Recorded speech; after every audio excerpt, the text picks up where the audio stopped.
Graças a Deus. Muito boa noite, igreja. Muito boa noite, igreja. Boa noite. Recebam a paz do Senhor Jesus. Amém. É sempre gratificante poder estar retornando a esta casa, que não é outra senão a casa de Deus. Já deixando os meus agradecimentos à pastora, ao pastor, o qual nós aprendemos a amar décadas, né? E estamos aí juntos para prestarmos culto a Deus. Mais um culto hoje, muito mais que especial, culto de ceia do Senhor, onde nós nos assentaremos à mesa e fazemos isso em memória dele. A ceia aponta para o Calvário. Toda vez que nós nos reunimos para este evento, para essa celebração, este culto solene, nós estamos aqui para agradecer a Deus por este presente tão maravilhoso. Sim, Deus. Por essa obra tão gloriosa que é a obra redentora. Se nós estamos aqui, é porque Deus nos amou. Verdade, Imagina, Jesus. você foi amado e é amado por alguém mais importante de todo Glória. o universo. Aleluia, Deus. Mas alguém mais importante de toda a história do globo, da humanidade, do universo. Você é amado por Ele. Então muitas vezes nós nos importamos. Por que o vizinho não nos ama? Por que um parente não nos ama? Nós trazemos isso para o coração. Mas lembre-se, alguém muito especial te ama, que é o Senhor Jesus Cristo. Glória a Deus. E isso nos basta. Verdade. Amém? Amém. Vamos ler a Bíblia, fazer uso da palavra de Deus. Vamos ler o livro dos Salmos. Os Salmos de número 133. Glória a Deus. Salmos de número 133. Salmos não tem capítulo e Salmos não tem versículo. Salmos Diferente, né? tem números e tem versos, né? Tem o Salmo 1, o Salmo 2 e assim vai por diante. E não tem versículo, existe verso. Então vamos fazer uso do Salmo 133 e o verso primeiro em diante. Amém. Glória a Deus. Diz assim a palavra do eterno Deus: ó, quão bom e quão suave é que os irmãos vivam em união. É como óleo precioso sobre a cabeça, que desce sobre a barba de Arão, e que desce a orla dos seus vestidos, como um orvalho de Hermon, que desce sobre os montes de Sião, porque ali o Senhor ordena a bênção e a vida para sempre. Amém? Amém. Podeis tomar assento, queridos. Peraí. O Salmo 133, Isso sai é um mistério. ele é um dos salmos que compõe um saltério de salmos que nós chamamos de salmos de romagem, ou salmos dos degraus, cânticos dos degraus. Ele é composto por 15 salmos, vai do Salmo 120 até o Salmo 134. Então esses 15 salmos ou saltérios que estão inseridos dentro dos salmos foram escritos para os peregrinos. São 15 salmos escritos para os peregrinos que vinham de todas as regiões regiões para as principais festas judaicas. E estes salmos foram escritos para que os peregrinos, ao saírem das suas terras e irem ao encontro de Jerusalém para a celebração de uma das festas judaicas, eles pudessem fazer uso destes salmos para poderem refletirem os seus sentimentos, as suas experiências, e poderem trazer à sua memória o amor de Deus para com a vida deles, a misericórdia de Deus e também as promessas, o cuidado de Deus para com a vida deles, e também a importância de as pessoas se aproximarem de Jerusalém para prestar culto. Só que para chegar a Jerusalém existia muitos obstáculos no caminho. A jornada não era fácil, a jornada era difícil, existia muitos perigos na jornada. Conosco também não é diferente. Na caminhada da nossa vida cristã, estamos indo rumo a Jerusalém celestial. Aleluia. Só que a nossa jornada também não é fácil. Enfrentamos muitas batalhas, enfrentamos muitas pelejas, muitas lutas, até chegarmos ao lar, até chegarmos à Nova Jerusalém. Não é fácil. Se eu falar para vocês que é fácil, não é fácil. Quantos obstáculos temos que enfrentar, quantos momentos difíceis. Então estes salmos foram escritos para eles pudessem ser animados, motivados durante a peregrinação. E neste salmo específico, quando Davi escreve este salmo aqui, o Salmo 133, ele traz a importância da união entre os irmãos. Como é importante nós seguirmos esta jornada até Jerusalém de mãos dadas, unidos em um amor fraternal. E eles caminhavam ali, sabendo, trazendo em seus corações sobre esta importância.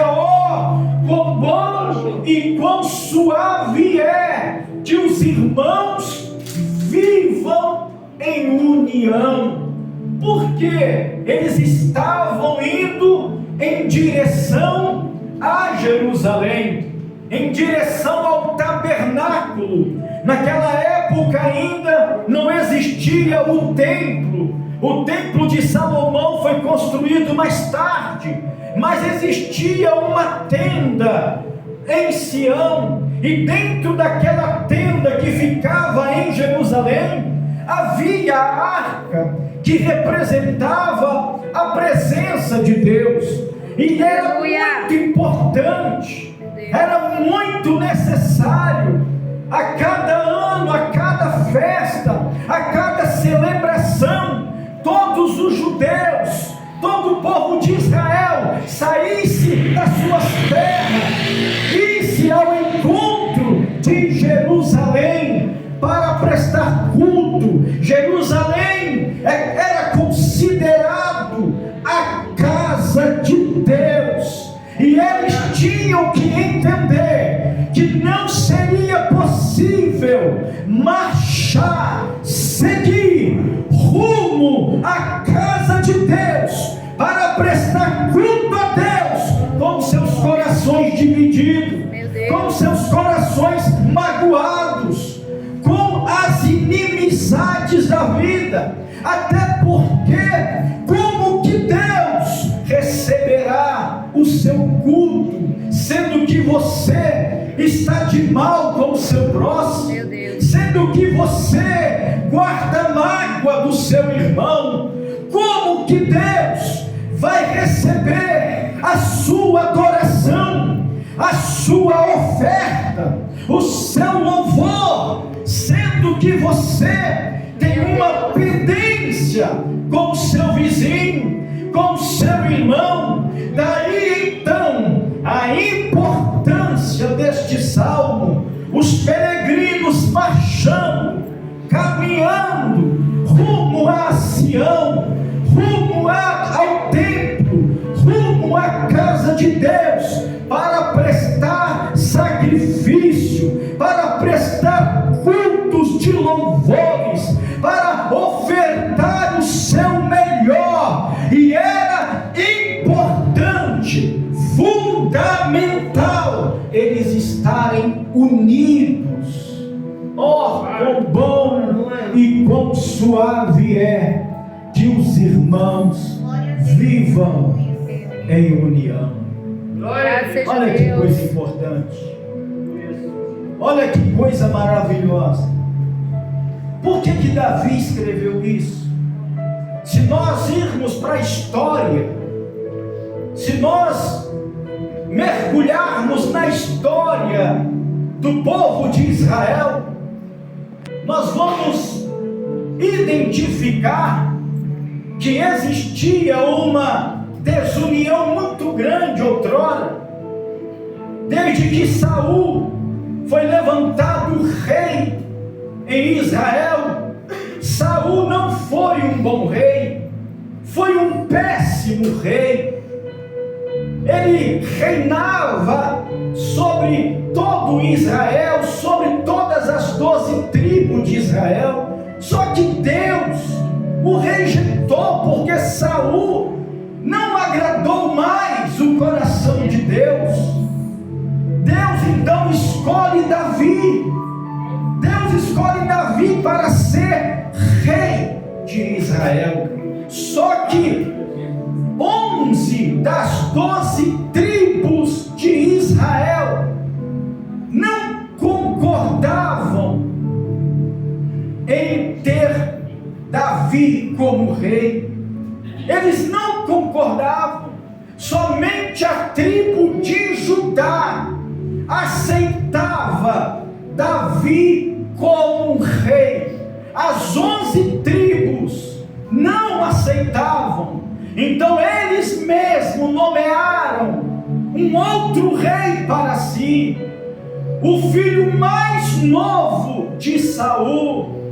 Eles colocaram ele para ser o seu rei, e isso gerou uma rivalidade muito grande entre o povo de Israel, entre a nação de Israel, porque as 11 tribos, as 11 províncias tinham um rei, mas a tribo de Judá tinha o rei Davi, e havia batalhas, conflitos civis, guerras civis entre eles, e cada província, então, apesar de acreditar no mesmo Deus, apesar de servir o mesmo Deus, o Deus de Israel, o Criador dos céus e da terra, glória a Deus, mas havia rivalidade. Como que Deus poderia receber aqueles cultos? Cada província tinha um juiz, cada lugar tinha um rei, cada lugar tinha alguém ali. Eles rejeitaram o rei Davi, e foram anos, décadas de batalha entre si, até que eles puderam entender e reconhecer que de fato Davi seria o rei de todo Israel. E quando eles aceitam, aquela rivalidade acaba, aquela pendência foi resolvida. Então Davi escreve este salmo, agora sim, quão bom e quão suave é que os irmãos vivam em união, porque outrora não tinha união, era guerra, era fofoca, era discórdia. Embora todos servissem o mesmo Deus, havia separadismo, havia divisões, e Deus não trabalha com divisões, Deus não trabalha com separadismo. E Davi ficou muito feliz agora de ver todos os povos, a tribo de Dan, a tribo de Gade, a tribo de Judá, a tribo de Simeão, todas as tribos agora, todos juntos, marchando rumo a Jerusalém, sem nenhuma barreira, sem nenhuma muralha, sem nenhuma rivalidade, agora todos juntos, e ele cantava: ó, quão bom e quão suave é que os irmãos vivam em união. Glória a Deus. Quem entendeu diz amém. Amém, Jesus. É possível agradar a Deus em desunião? Não. É possível Deus receber o nosso culto estando nós divididos? Não. Olha a importância da unidade da igreja. Olha a importância do amor fraternal. Olha a importância, porque eles levantavam rótulos: ah, eu sou da tribo tal, eu não vou me misturar com a outra tribo. Aqui nós temos o nosso juiz que nos orienta. Mas o escolhido era Davi, o escolhido de Deus para ser rei em Israel era Davi.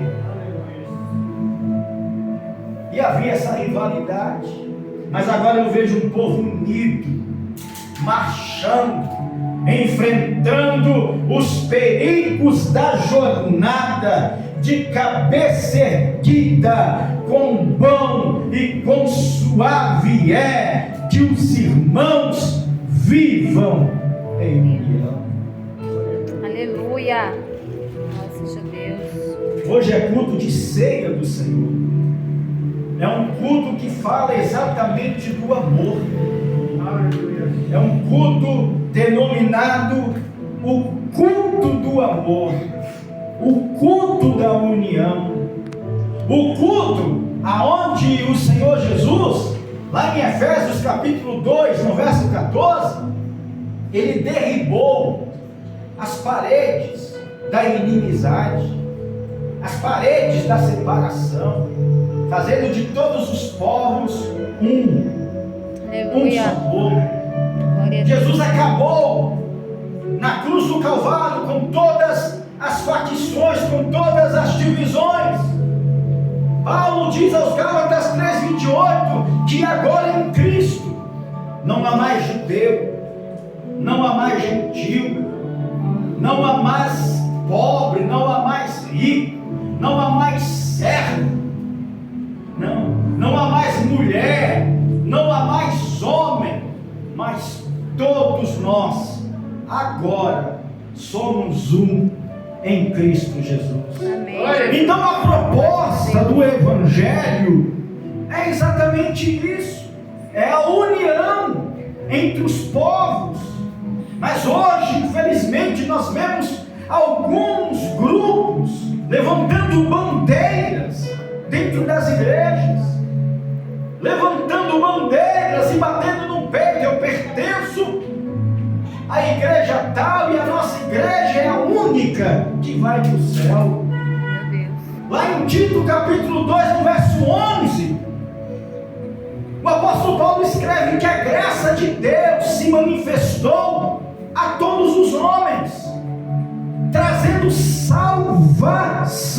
Aleluia. Não foi apenas a um grupo de Glória a pessoas, Deus, Senhor. não foi apenas a um segmento religioso que a graça de Deus se manifestou. Não foi. A graça de Deus se manifestou na vida de todo aquele que abriram o seu coração e se entregaram ao Senhor e Salvador Jesus Cristo. Aleluia. Eu gosto de pregar o Evangelho. Deus me levantou para pregar o Evangelho. Eu não entendo por que tem tanta gente que tem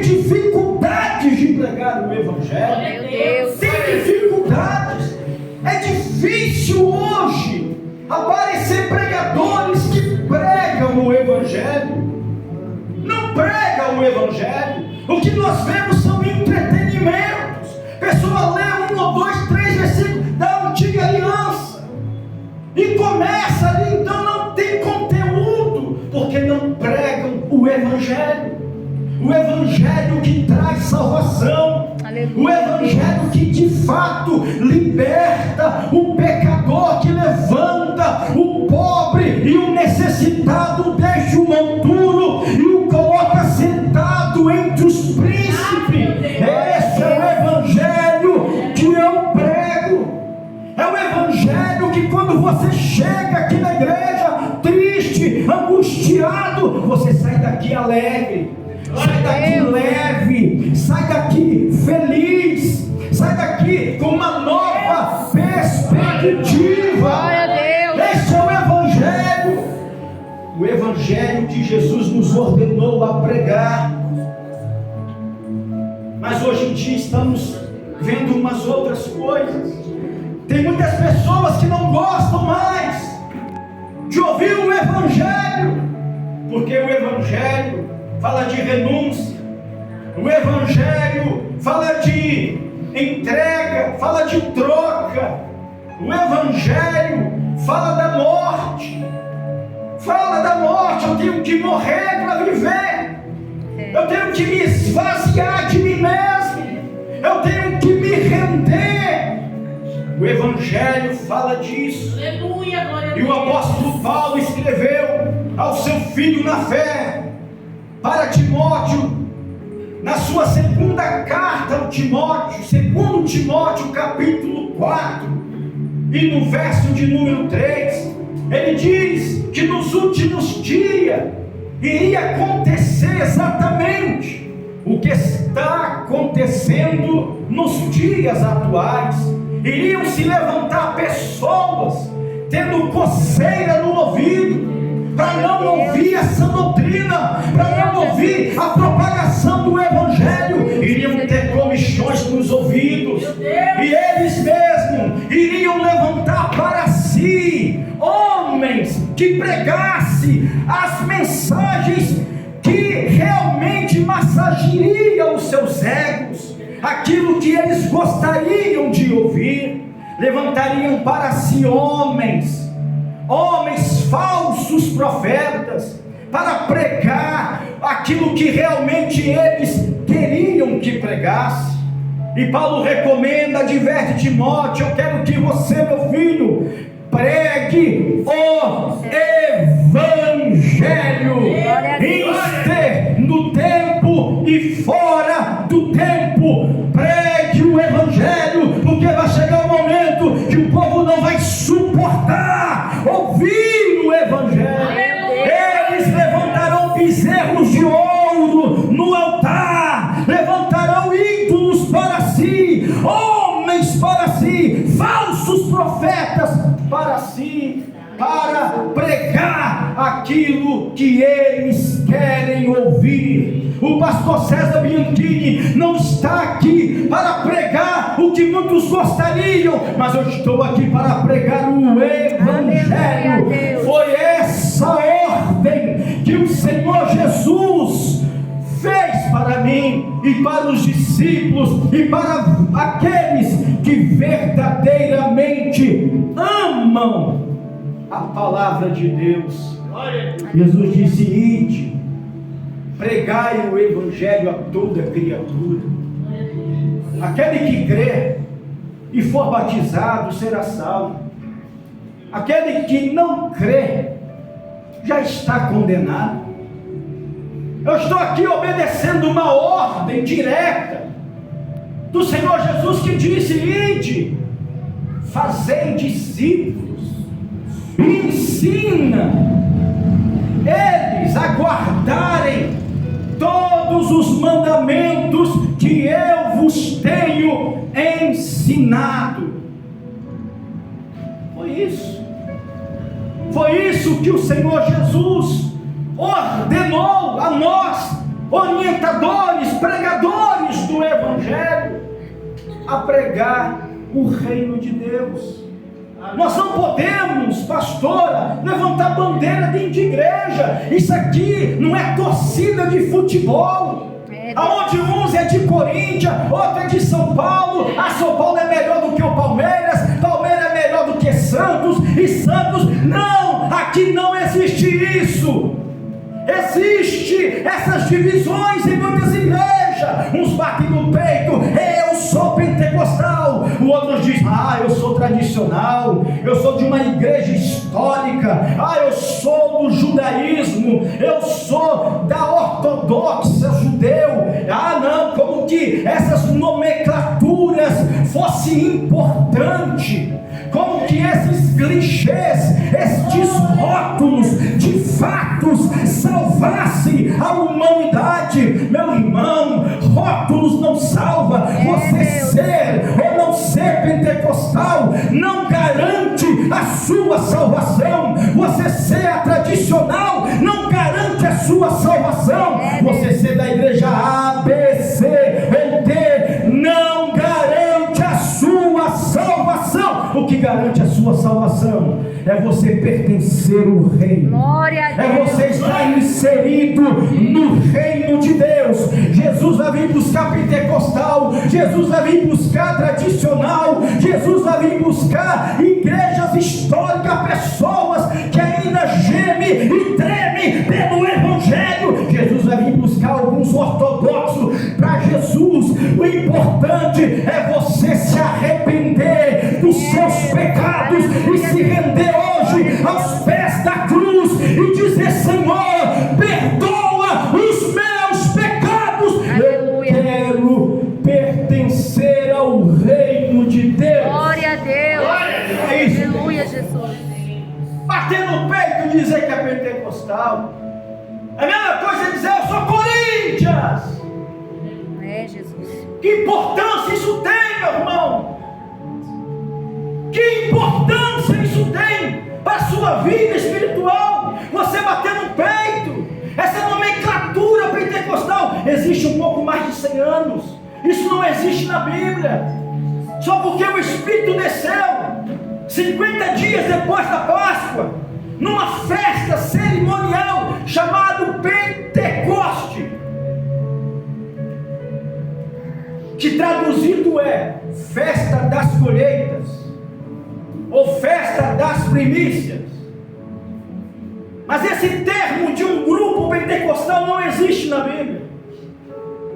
Isso aconteceu com Simon, lá nos Estados Unidos, onde aconteceu um avivamento.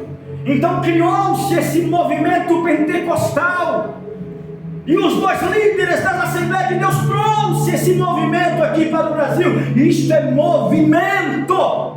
Eu nasci dentro deste movimento, do movimento pentecostal. Mas isso não me garante a salvação. O que me garante a salvação não é eu ter nascido dentro deste movimento pentecostal, entenda.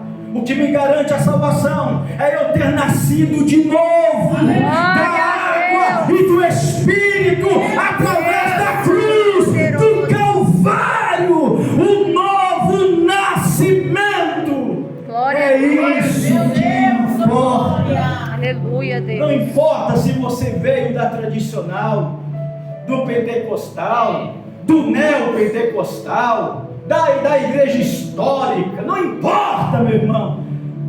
O que é importante é você ter nascido de novo. Aleluia, Jesus. Essas coisas são apenas rótulos, são apenas clichês, frases rebuscadas, que massageiam o ego, que cria separatismo nas igrejas, divisões.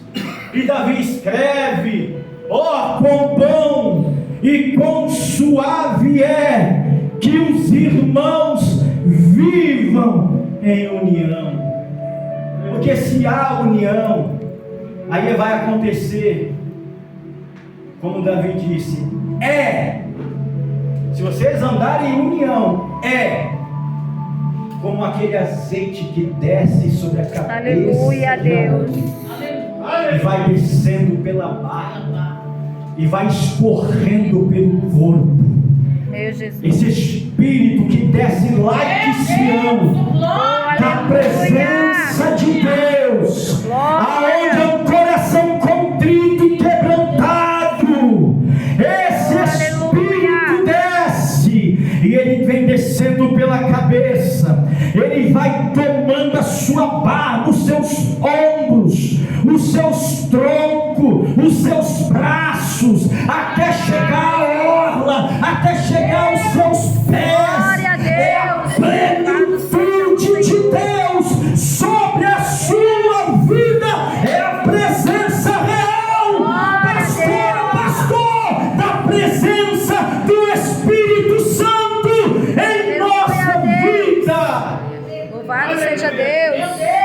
Chega desse evangelho falsificado, desse evangelho barato.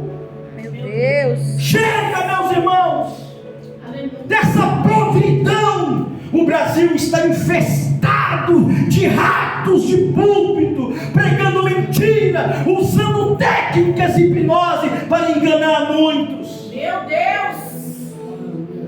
Tem muito gente e usa nomenclatura de apóstolo, de profeta. Como é que pode isso, gente? Meu Deus. Pelo que eu li na Bíblia, o último profeta foi João Batista. Pelo que eu li na Bíblia, o último apóstolo foi o apóstolo Paulo. E mesmo assim ele foi censurado. Meu Deus! Os outros apóstolos censuraram ele, dizendo: você não tem direito de ser apóstolo, porque apóstolos são nós que andamos com Jesus. Mas Paulo encontrou o Senhor Jesus quando estava indo a caminho de Damasco, e foi o próprio Senhor Jesus que o chamou para o apostolado. Paulo foi o último dos apóstolos a pisar nesta terra. Ele foi apóstolo dos gentios, foi o único. O que vem depois dele são tudo rótulos rebuscados. Não existe apóstolo. O que existe somos nós, orientadores, pregoeiro da verdade, servo de Deus. Aleluia. Nem os apóstolos que escreveram as epístolas universais, Judas, pelo menos irmão de Jesus, escreveu: Judas, irmão do Senhor. Mas eu sou servo do Senhor. Aleluia, Deus. Nem ele se agradava de ser chamado de apóstolo.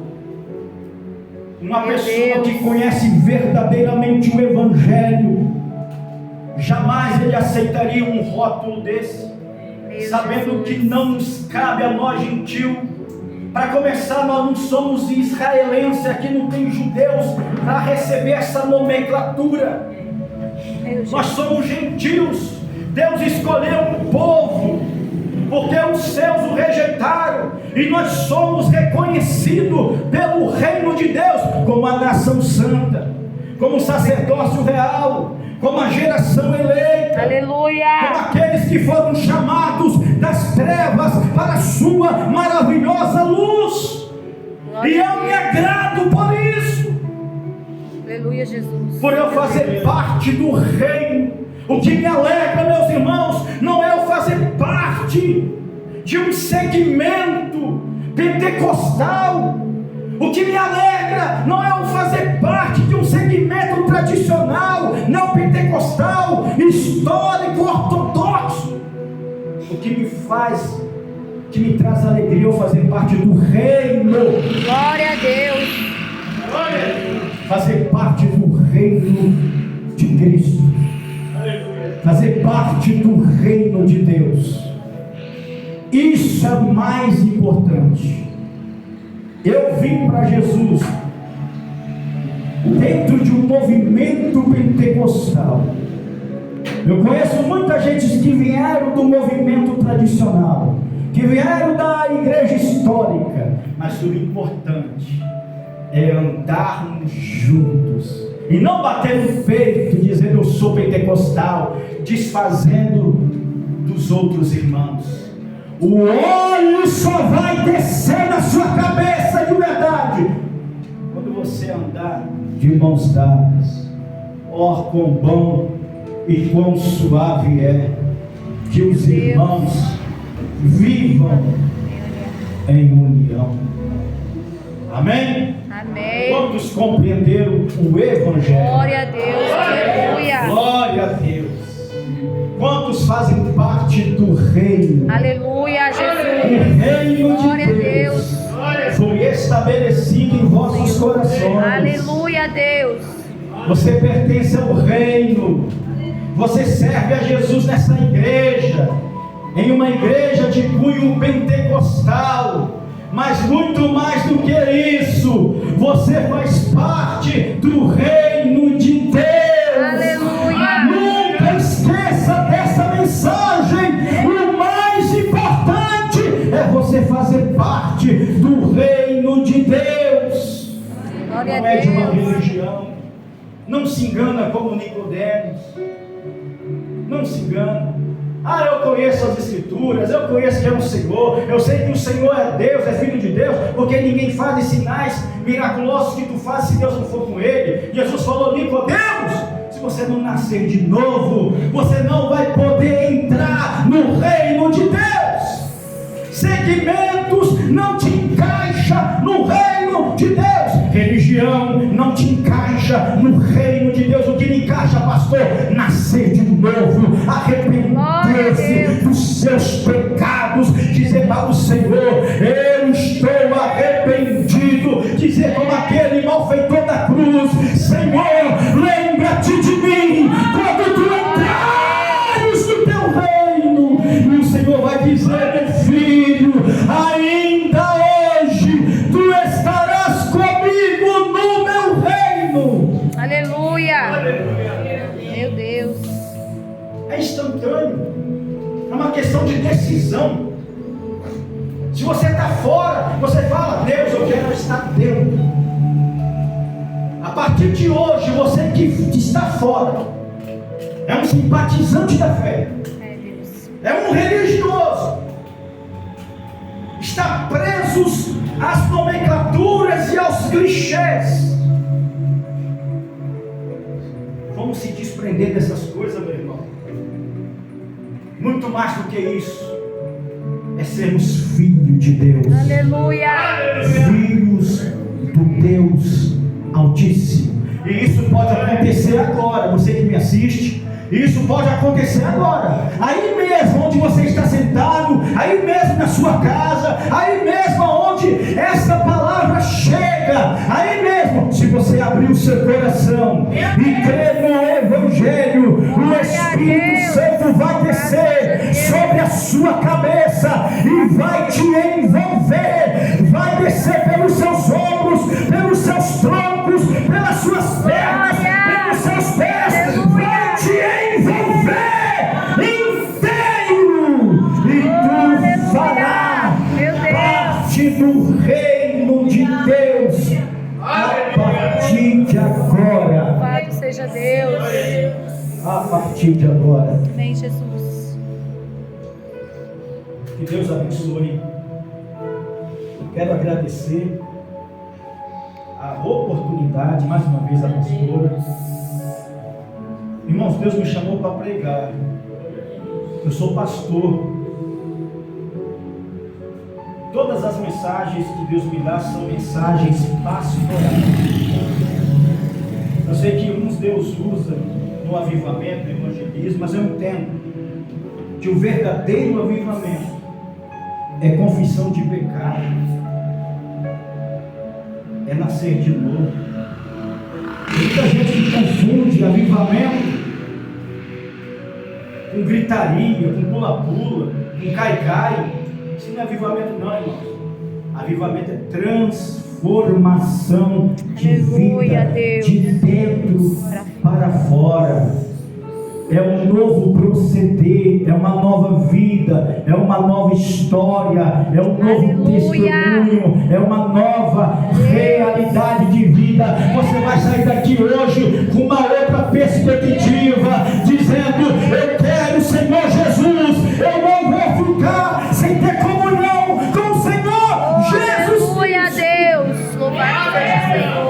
Creio, Deus. Muito obrigado. Aleluia. Deus abençoe.